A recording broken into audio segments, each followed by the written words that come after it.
Hi Year 2, happy Monday. Well done on all of the learning you did last week.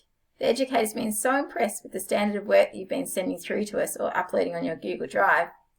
Today your literacy activity for reading is learning about the ear sound.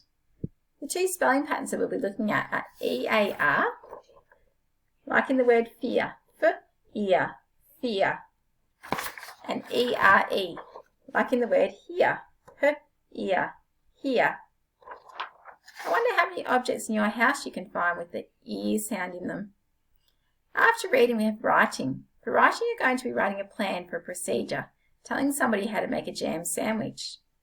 Remember that a procedure always has three parts: a title, materials, and steps. I wonder how many of you might have jam sandwiches for lunch today.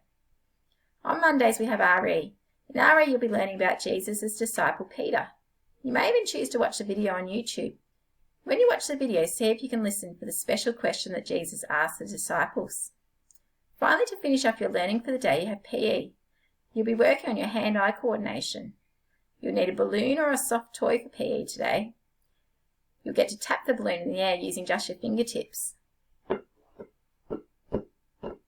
What a fun way to finish off the day. Have a great Monday. Bye.